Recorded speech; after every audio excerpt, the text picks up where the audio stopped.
Welcome to Nighttime Conversations with Steve and Freya, where we take on the deeper subjects of relationships, life, love, sex, and personal happiness. I'm your host, Freya Norden, and I'm here with Steve McEwen. Remember to like and subscribe. Tonight, we're interviewing someone with a wonderful perspective on relationships, the person inadvertently responsible for bringing Steve and I together. Leah Marshall is a self-proclaimed relationship junkie who identifies as solo poly.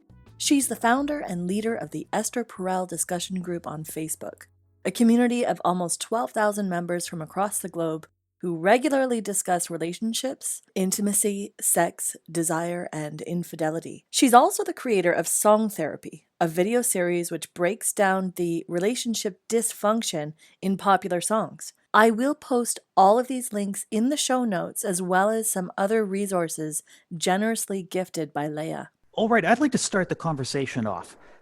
Leah, I want to tell you something, is that you're my hero in a way. The reason being is because you've created the Esther Perel Discussion Group. So for our listening audience, Esther Perel is a world-famous relationship counselor, very non-judgmental, very open and frank about really touchy conversations, such as how do you deal with an affair when you decide you don't want to leave? How do you work through that? So Esther Perel is the relationship counselor, and Leah has created a group called the Esther Perel Discussion Group on Facebook. And she's done an awesome job in maintaining the spirit of Esther Perel in our group, maintaining an environment where people can be open and vulnerable and frank about what's really happening in their lives, and feel safe to be able to do that in this environment. So, Leah, you're my hero. Talk to me. Talk to me about this. How did you start this group, and how did you get in contact with the Esther Perel? How did you make this all happen? Yeah, I started the group after seeing Esther live at an event. I had just been ghosted, and she got up on stage and she spoke for about 20 minutes and then ended her talk with, in dating and relationships, we're often picked for a role that we didn't audition for. And it just struck me that the guy who ghosted me, he had clearly picked me for a role that I didn't audition for. You know, I didn't realize this at the time, but he was just out of a long-term relationship and not looking for anything serious.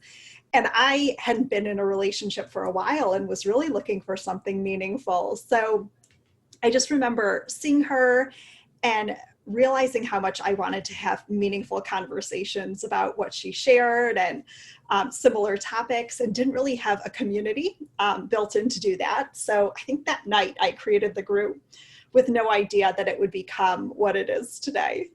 How long ago did you create the group? It's been 3 years. Okay. Yeah. You've got around 12,000 members and growing. Right. Yeah. It's my purpose and my passion, and I'm so honored to do it. Well, thank you for being here tonight. So a lot of these people who are going to be listening to this podcast are not going to know.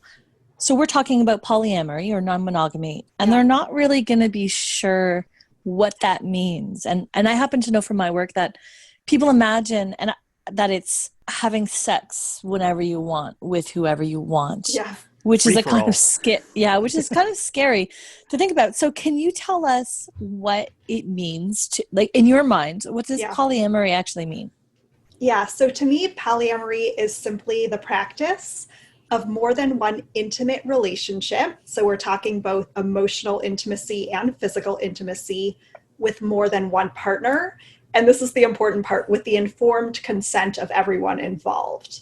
So it's essentially rooted in an outlook that love is not zero sum, meaning that me loving one person doesn't necessarily detract from my ability to love another, and might even amplify my love for everyone involved. Right. This doesn't mean that it's necessarily about having sex with lots of people. See, it's so funny because I don't even think about that. Like, I'm a very physical person, but when I started to think about my polyamory why I chose it, having sex with lots of people was like really, really far down on the list. So for me, choosing it is about alignment with my values. So for example, there are a lot of things that people don't realize about polyamory norms. For example, there is a massive emphasis on communication and facing and talking through strong emotions that come up for us in connection. There is generally an elevation of personal freedom, which is super important to me. I do want you to go through through this list, but when you're done, can you talk about that? Like, can you say what that actually looks like? Oh, elevation of personal freedom? Yeah. For sure. So I identify specifically as solo poly. And what distinguishes solo poly from, I think, what probably people imagine polyamory to be, which is there's a primary couple or like an established couple, and they're engaging with other partners. So with solo poly, you don't even need to be in a relationship. It's more of a life philosophy that we want to have intimate relationships, but that don't involve sharing a home or having kids or merging finances with intimate partners. So we generally don't identify strongly as part of a couple or a triad. We really prefer to operate and present ourselves as individuals. And we really embrace autonomy as one of our highest values, both our own and that of our partners. See, that's really interesting because I know that a lot of people who have been through a lot of different things in life and who feel like they have a good life and they're pretty happy and they would like to connect with other people, but they have this idea that they can't connect with other people without becoming consumed by a relationship. Entirely. So it sounds like solely poly would actually be a really good concept for people who want their autonomy to consider. Yeah, and there's a wonderful book by Amy Guerin. She wrote the book Off the Relationship Escalator. So the relationship escalator is this idea that we date and then we become exclusive and then we move in and then we get married and we merge finances and we get a home and we have kids. And if that path is not appealing, I really recommend looking into her stuff. And she also authored the blog solopoly.net, which has a ton of great content if you're drawn to this idea of autonomy while still having really meaningful intimacy and connection. I can, Freya, I can send you the link to that as well. Oh, yeah, let's post the link in the podcast notes. Great. Because this is a really big deal, I think, for people who want connection. I know that I don't want to eschew relationships completely. I want deep connection. I thrive on deep connection, but I don't necessarily want the relationship escalator.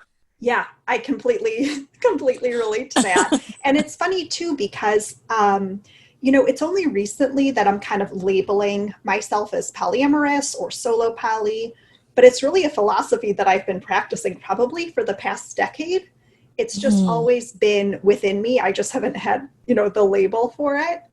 Leah, did you, I'm curious about this. You started off by reading a list of characteristics that you identify with as solo poly. Did you finish that list or were you still? No, I interrupted. Okay.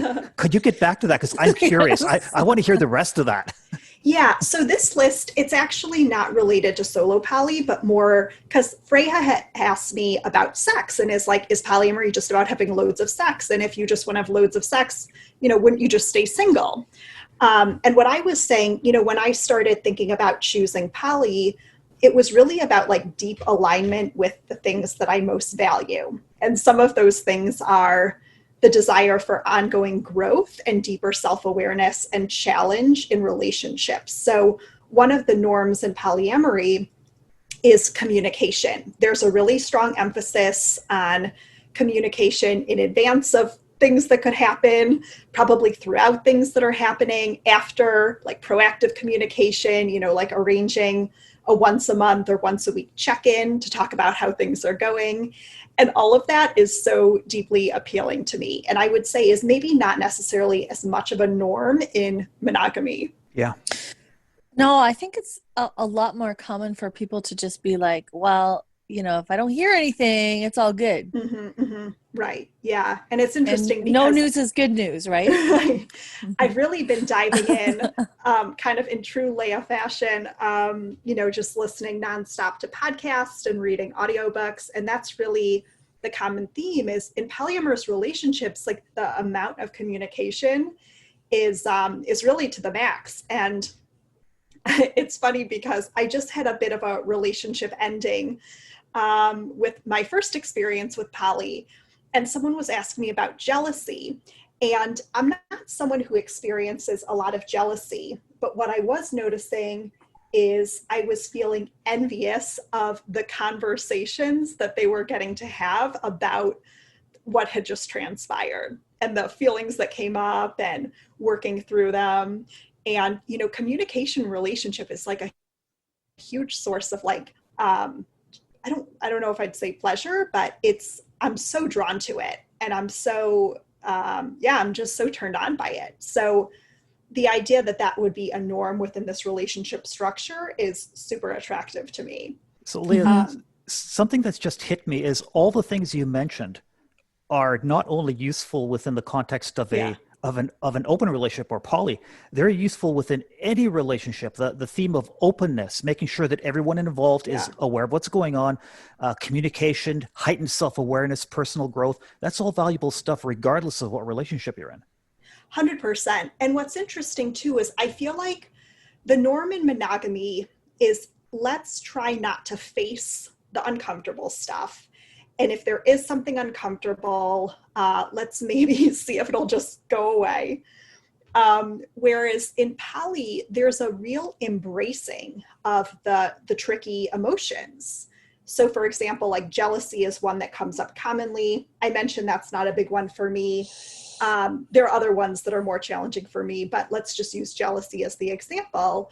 It's just very commonly understood that, okay, we often like vilify jealousy. Like it's often seen as, okay, if I'm gonna feel jealous about something, I'm just gonna avoid it. I'm gonna avoid the discomfort of that feeling. Whereas in polyamory, it's actually seen as like a positive to lean into jealousy, because then you get to the fears that are beneath it. And then you get to face those fears and you get to work through them and work through that emotion. And it's a very different like philosophy and approach. Yeah, I'd like to just say something about that specifically from what I've experienced in a monogamous relationship. If something makes your partner jealous, the norm is, oh, well, don't do that. So let's just say, and you know what? When I first started my work, I was a massage therapist. I went to school for massage therapy, and the school was all girls, all women. And a thing was in school was actually like, some of these women had husbands who were like, you're only allowed to massage women.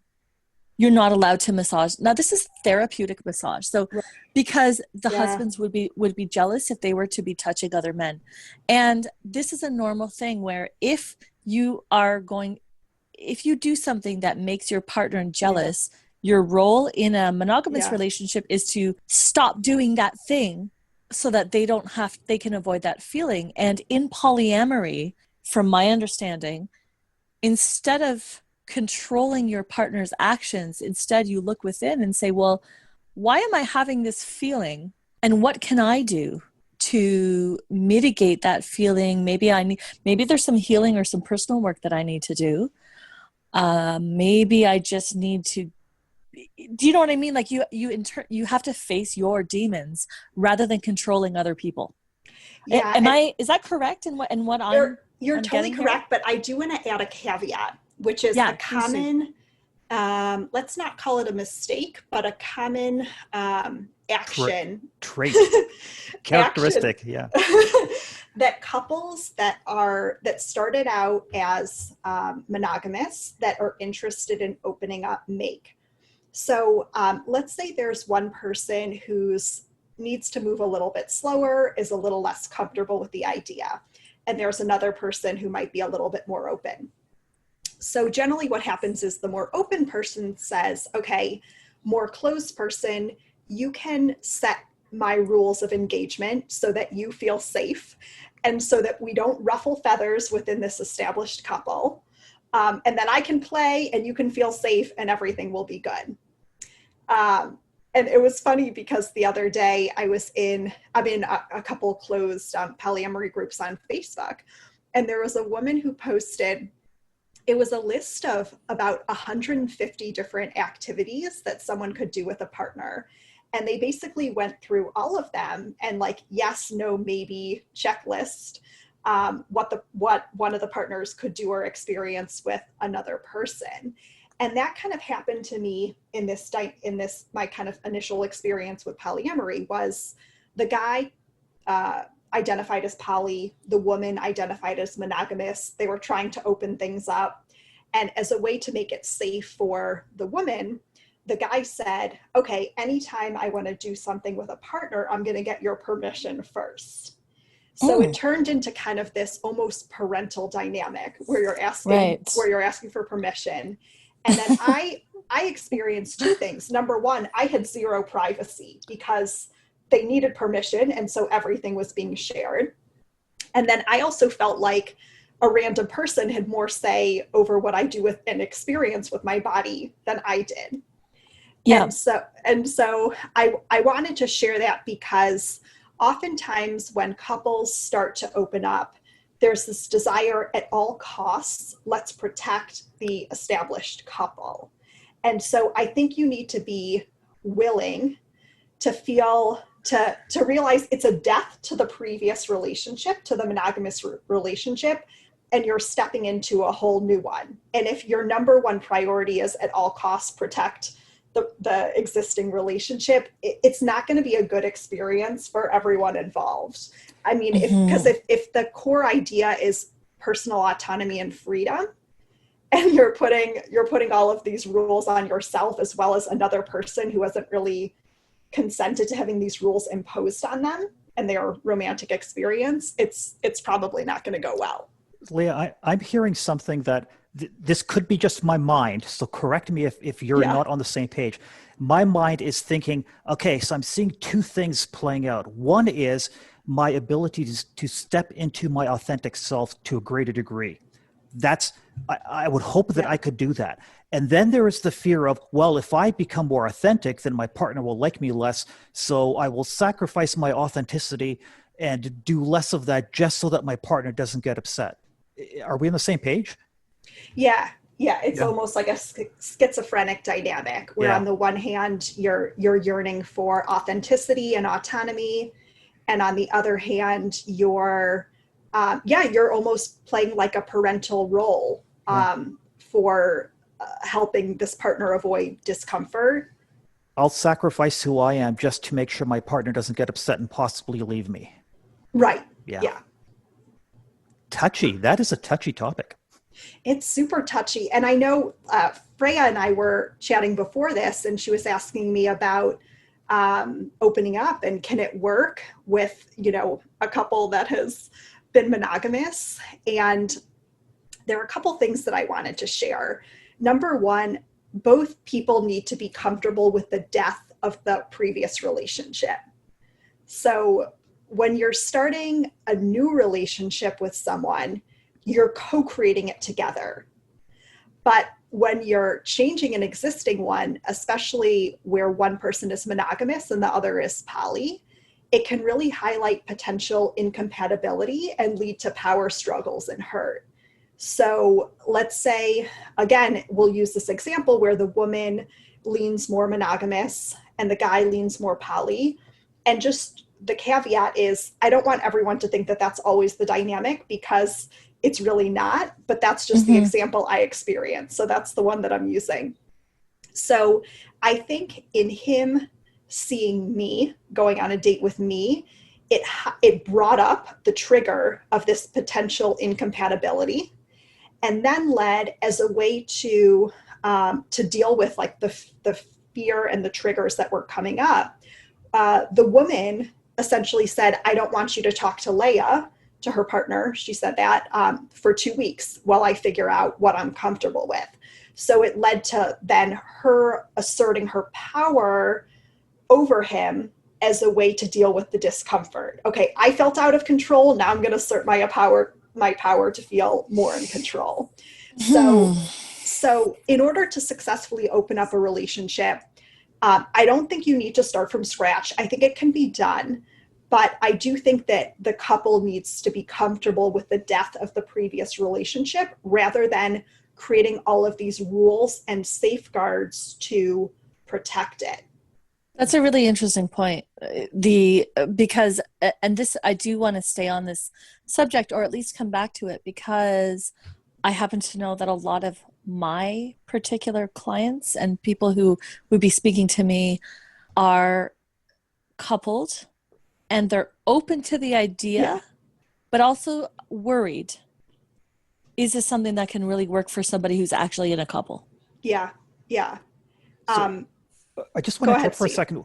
I think just for the benefit of our listening audience, I believe when Leah's saying death of the relationship, she doesn't mean you and I are finished. No. What I think you're saying is the way we used to relate to each other is now changing, possibly in a big way. Yeah. And it might even bring us closer together. It might even amplify each of our authenticity and allow us to fall in love into a much greater degree than we've ever experienced before, because we're now being more deeply authentic with each other. Yeah, it's almost like you're in an airplane and you have a parachute and you need to jump in order to get to that level that Steve just described, where I think it's so tempting to think like, if I love someone deeply and I want to maintain that relationship, I just need to hold on as tight as I possibly can. Mm-hmm. And I think in this case, you just need to 5, 4, 3, 2, 1, jump. You can't hold on with a death grip to the previous relationship dynamic. And especially I want to highlight, I actually got pretty hurt in this situation because they essentially pulled the ripcord on opening up when one of the partners felt too much discomfort with it. And so what I would encourage and challenge couples that are exploring opening up is to really be 100% on the same page before involving a third person. And also to realize, it's funny because there's a very common first step to opening up, which is called a triad. So it's like the established couple will bring an additional person. It's generally a bisexual woman into their relationship dynamic, but it's kind of by their rules. So generally they want her to be into both people equally, so no one feels left out. They generally don't want her to be with them alone. So it's like if the established couple is always together when they're engaging in sexual activity with another person, then no one will get jealous. Rules like that. And it generally just implodes. It's funny because in the polyamorous community, triads are known as almost more of an advanced dynamic to navigate, because instead of there's a dyadic relationship and then there's another dyadic relationship, you have what's either considered 4 or 7 different relationships, because you have partner A with partner B, partner A with partner C, and then obviously the other dynamics, and then you have the 3 people's relationship when they're all together is in itself almost like a separate relationship. And then even the individual 3 people's relationships with their self is in 3 additional more relationships. So triads are often seen as either 4 or 7 different relationships all kind of happening overlaid and concurrently. So that's an example of a common mistake where it's okay, this is really scary for us, so we're going to do it in what's quote unquote the safest way possible. But really it's about kind of controlling all of these factors, meaning the third person that you're bringing in, as a way to kind of protect your experience. And it's really, I felt very dehumanized when I realized kind of what was going on. And it was never done intentionally. These are good people. They definitely didn't mean to do it in a way that would hurt me, but unintentionally, because permission needed to be granted before every act of physical intimacy. And then as a result of that, I didn't really have privacy, because my text and my sexting and everything was just being revealed as a way to soothe and kind of comfort the monogamous partner who had a lot of discomfort about it. Well, I think in a situation like that, it would be almost more appropriate for them, if they wanted to play with the idea of a third party, is to, and I'm not being crude here, but hire a professional sex worker 100%. for the male to have these sexual interludes with, because you're paying her not to be human. You're paying her to service you, rather than, you're a woman in your own right who has her own needs, her own feelings, and they cannot respect that because they're too busy. Yeah. It's very, very, very selfish. And I think actually, I would imagine that that's the worst way to open up into poly. Yeah. The same thing happens in the swinger community. Is a couple decide we will play with a single woman for the same reason, and the single woman ends up becoming the toy on the shelf rather than another person that we bring into our relationship. Right. It becomes when we're done with her, we'll put her on the shelf and hope that she hangs out waiting for us until we call upon her again, rather than you're part of us. We're relating to you as people, as close friendship, rather than we'll let you know, like you just hang tight until we need you again. 100%. Yeah. There were actually a few other things that I wanted to share for couples that are looking at opening up. One of the things I experienced is when my partner's primary partner got very triggered by his and my connection, and she said, I need you to stop talking to Leah, he became emotionally unavailable, physically unavailable for sure, but he also wasn't able to be present with me. Yeah, he shut down emotionally because of his partner's request. So one thing to consider is, let's say you're part of a couple that's exploring opening up. Think through that scenario. If you bring a third person into your dynamic, whether it's a V situation where the third person is only dating one partner, or if it's a triad where the third person is dating both of you, if one of the established couple partners gets triggered, is the other partner going to be allowed to be emotionally available to that third person? And then similarly, if one of the established partners gets triggered, is he going to be allowed to set his own boundaries that shows care towards both people's needs, instead of taking on his primary partner's boundaries and needs as his own? Mm-hmm. This sure looks a lot like authenticity versus compliance and trying to make someone else happy. Yeah. And control.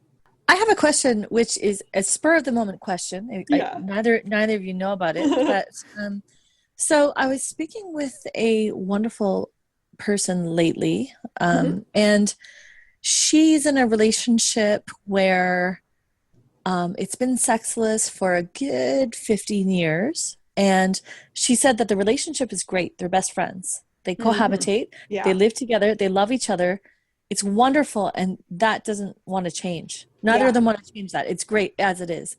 And her sexuality has recently just, out of the blue, she's not sure why, whether it's a hormonal shift or something else, but she suddenly has become desirous of sexual intimacy. And her husband is not interested in reigniting the sexual thing they have. And he's also not the kind of guy, like if you consider a mature couple, a lot of men grew up in an era where they didn't talk about stuff. Yeah.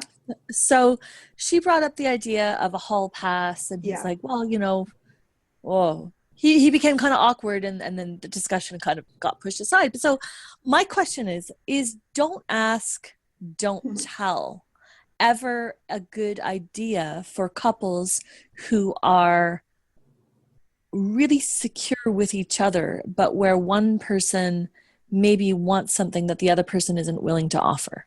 Yeah. I first want to add that in polyamory, and again, this goes back to the question of like, is polyamory just about loads of sex? In polyamory, it's super common to have relationships that mean a lot to partners, but that are not sexual. So you might have You might have a partner, maybe they have children together, or they just have always been very, very close, but just haven't had a sexual element to their dynamic. There might be someone who's asexual, and that's just not kind of a part of their pleasure map. Or there might be someone who has a disability, or has had bad sexual trauma, and it's very triggering for them to be sexual. So a whole host of reasons.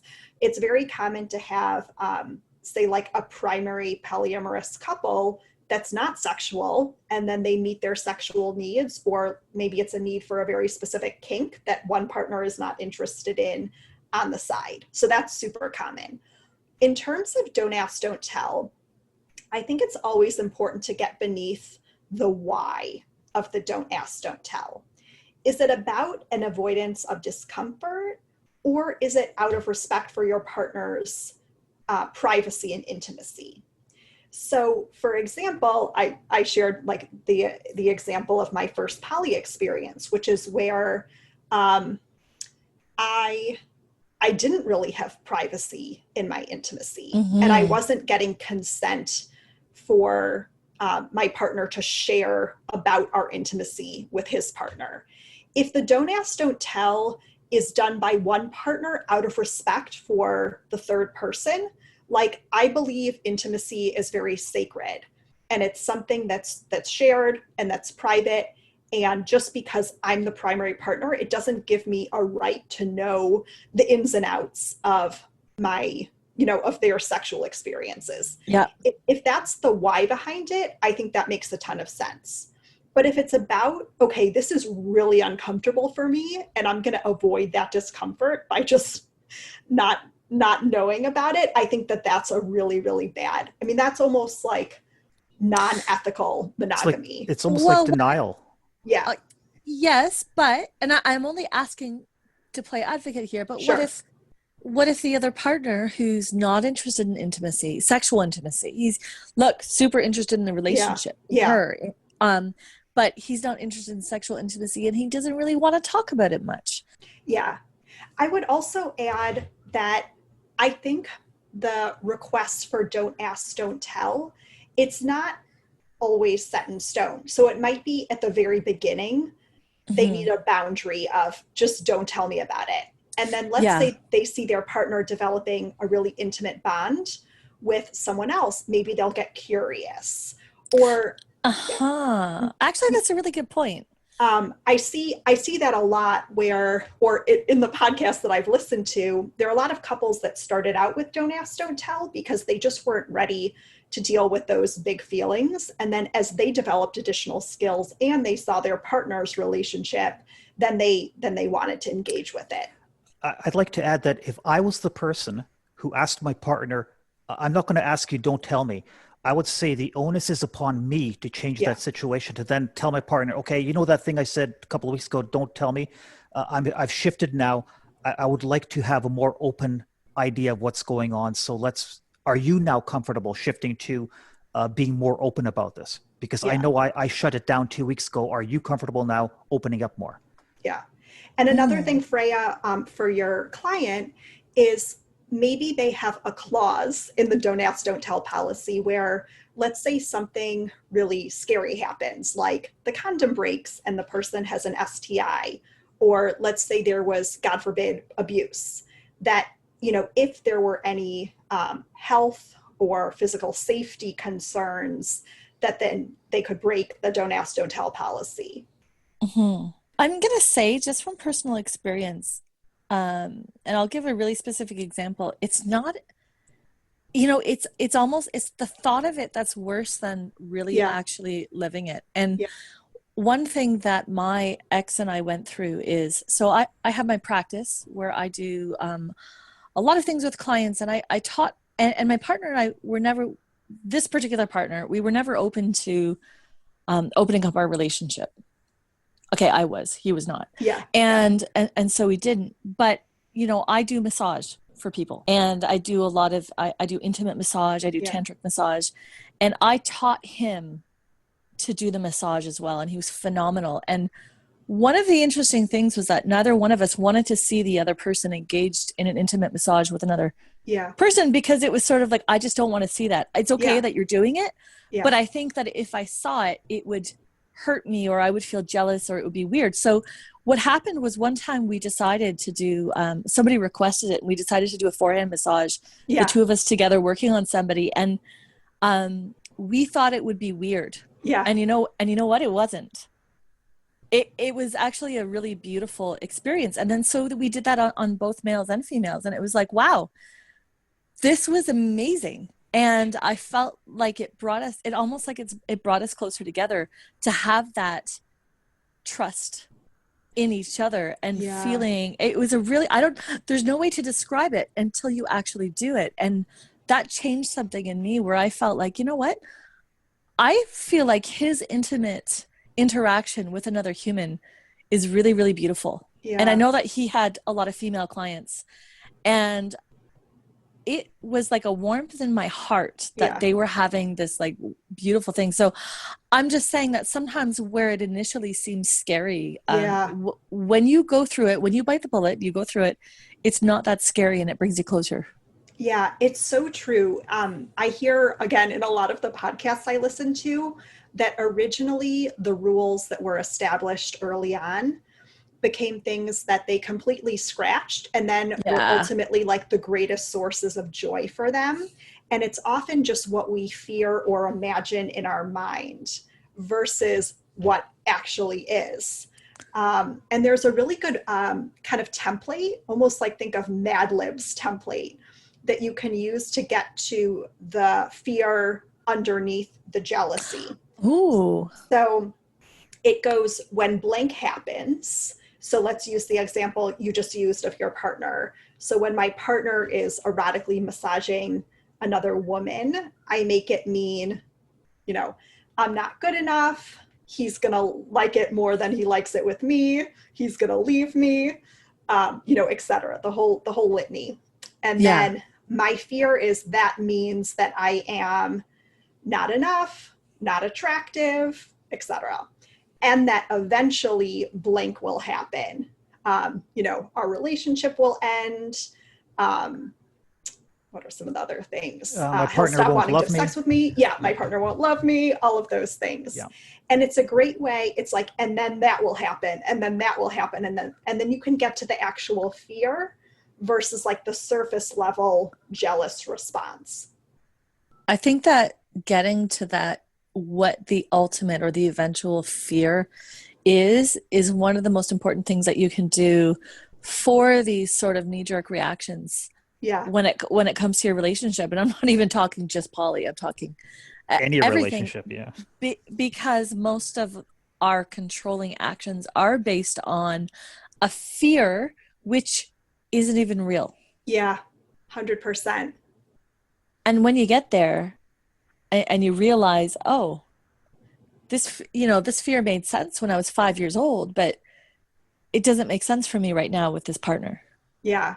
And this is like one of the reasons that I'm so drawn to it, is because I'm such a growth junkie. Like, growth is really one of my greatest passions and sources of pleasure, as well as like deeper self-awareness and being kind of challenged personally through relationships. And you really get that if you have a partner who kind of shares a similar goal or value, and who's up for the communication element.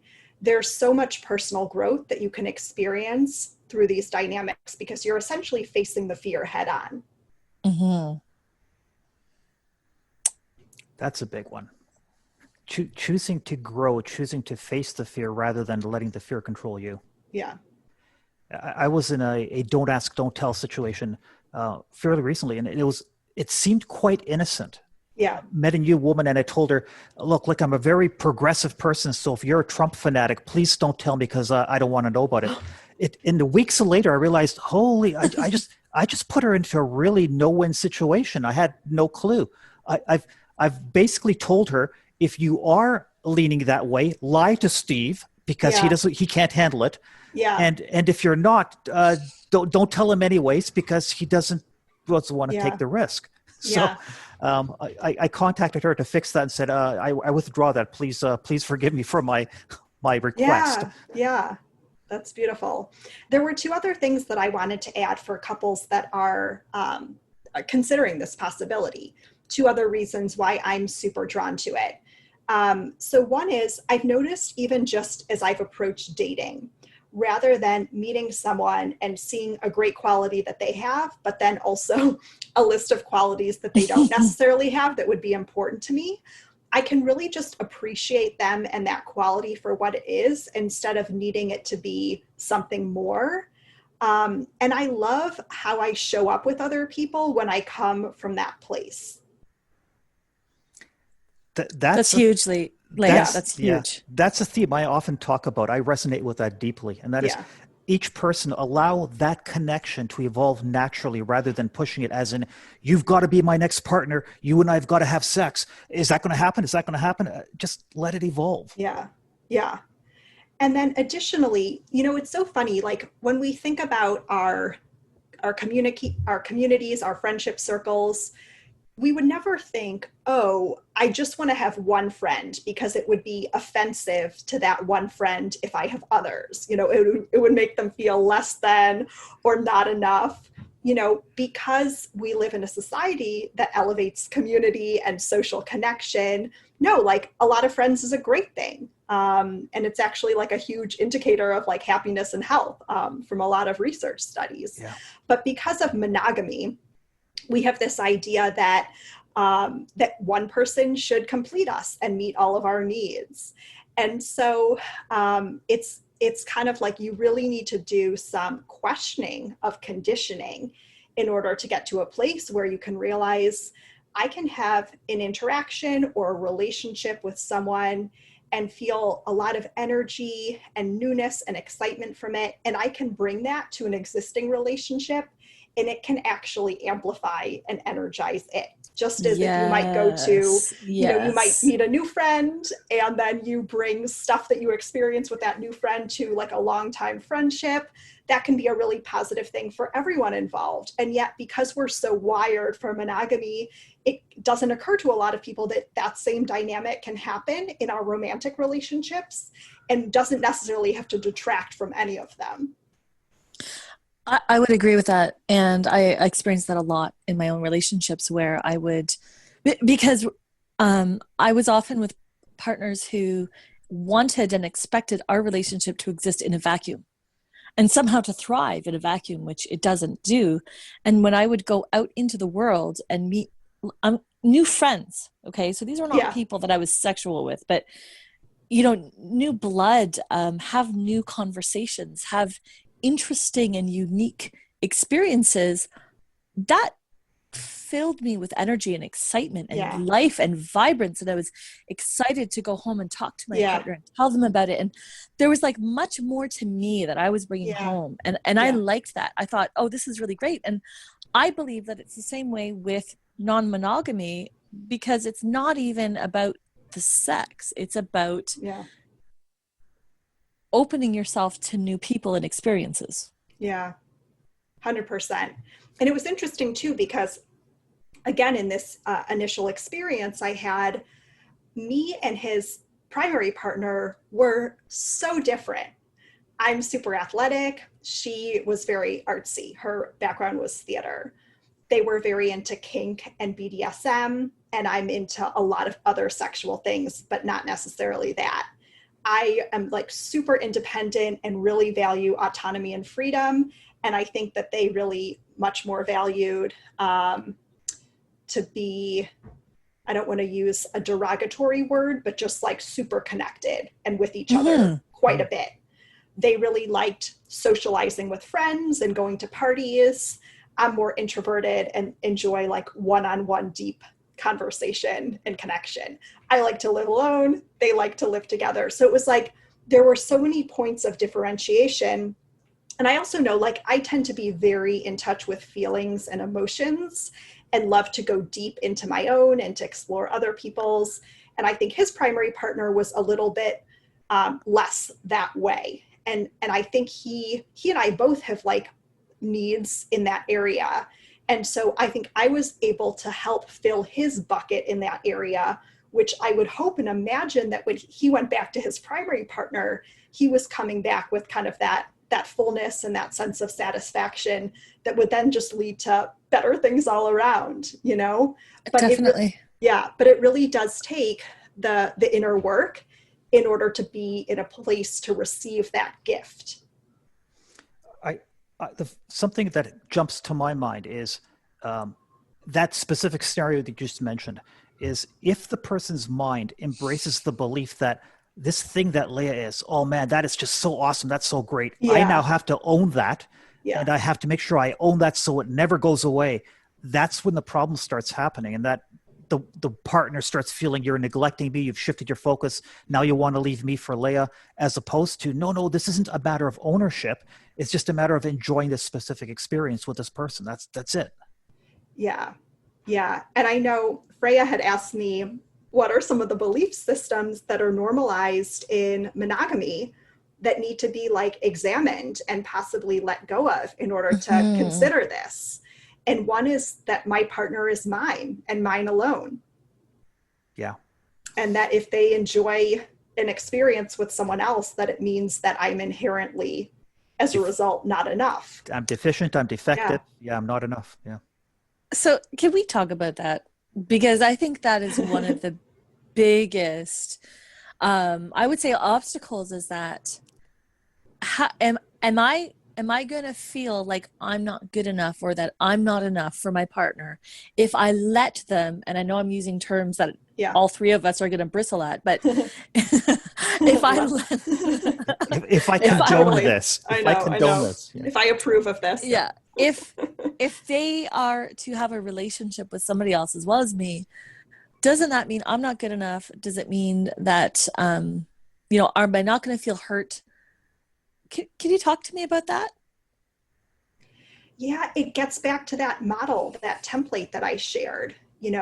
When my primary partner has a sexual experience with someone else, I make it mean what?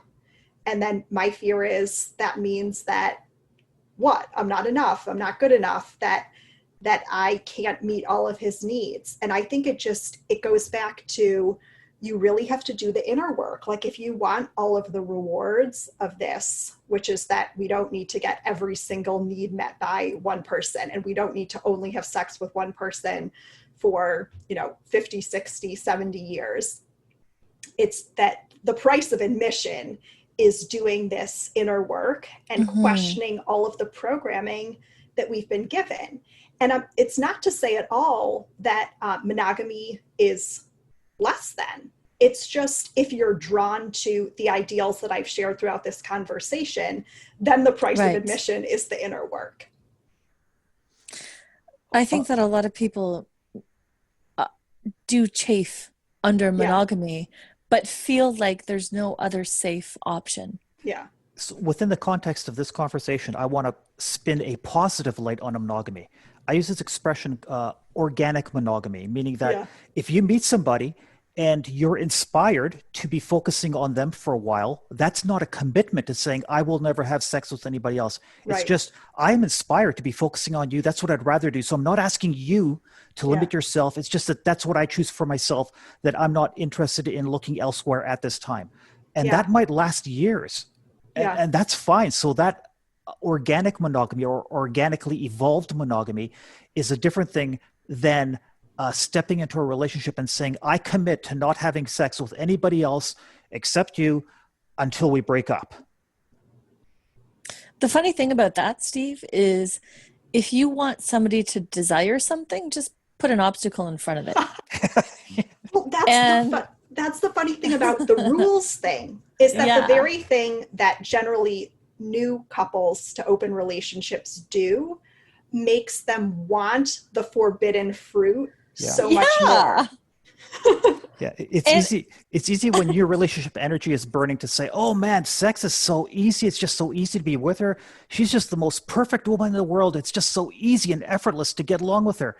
Yeah, that's true. And then your relationship energy fades away, and then you have whatever's left over, the real foundation of your relationship.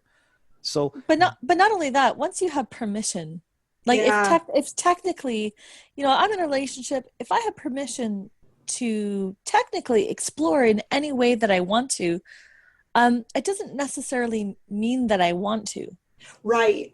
100%. And it's not going to turn into a chaotic free-for-all of screwing a different man every night just because technically I'm not in a closed monogamous relationship. Right. And imagine the difference of a partner coming home. Let's say it's a Saturday night and they've just been out with someone and it's 9 o'clock and they come home of their own volition because they want to see you and maybe they want to make love to you or maybe they want to massage you or whatever it might be, versus them walking in the door at 9 a.m. because you have ordered them that they need to be home at that time. It's a very different energy. Yeah. Very different. Very different. And also, I'm going to say, I personally believe it's safer.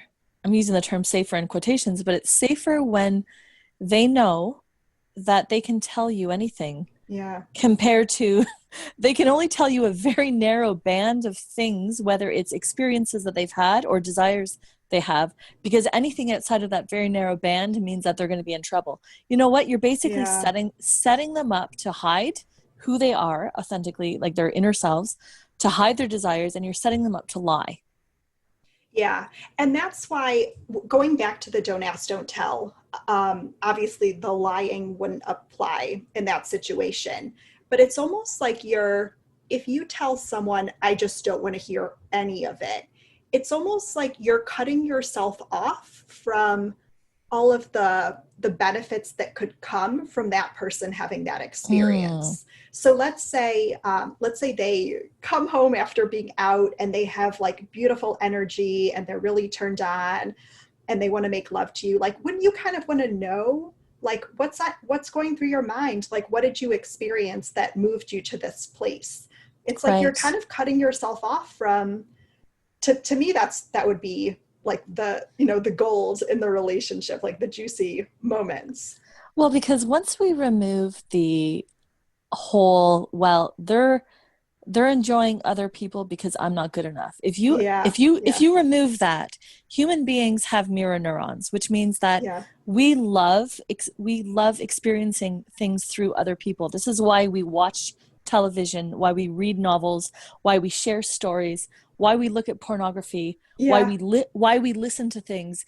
It's because we actually feel what other people are feeling. We engage when we hear it. So, doesn't it make sense that the person that we love most in the whole world, we would feel joy and interest and we would be happy seeing their face light up, seeing them feel confident and inspired and lit up, versus, we don't have to feel like a piece of shit because they enjoy interacting with other people. That's just a made up story, and it's based on fear. Yeah. Right. 100%. Something important is when people get together, because we don't know about the other person, we're fascinated by them and we want to learn about them. So it looks like an intense focus two ways. I'm focused on her, she's focused on me, and that feels very good. And that's natural in the beginning of a relationship. But as time goes by, we end up building up a database of what we believe the other person is about. And we become less receptive to learning more about them. So if we can just push ourselves to say, I'm going to just challenge my fear and discomfort, and I will continue to be curious about my partner, and I will continue to ask her, tell me what this is about. What kind of fantasies do you have? That guy over there, I noticed you looking at him. Yeah, he's gorgeous. Tell me about that. What's going on in your mind? If we can continue to be curious, then we can continue to keep on building that interest and focus in each other naturally, just because we're allowing ourselves to be vulnerable. On day one, when you met somebody and you thought she was gorgeous or he's gorgeous, on day one, our life was full of risk, except we didn't know it, because what do we got to lose? We don't even know them. 3 years later, our life is still full of risk, but now we're afraid of losing them. So because of that fear, we're less authentic and less open and less willing to take the challenge to say, really, I want to continue learning you. Allow me to continue learning you. I want to take the risk. I will deliberately choose to not feel good every now and then, and to investigate that and to work through it, rather than asking you, never enter a situation where I will never feel bad. 100%. And since we all met through the Esther Perel Discussion Group, I wanted to close with a quote by Esther. which goes, we sometimes give up mystery and novelty in hopes of a permanence that does not exist. In our efforts to secure love, we sap the very erotic vitality out of our relationships. When faced with the persistent mystery of the other, we react with anxiety rather than openness and curiosity.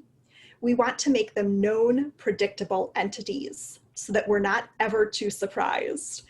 In the process, we lose the very mystery and erotic vitality that drew us to them in the first place. In order to see your partner in their element, you have to be able to tolerate giving up your security for their freedom.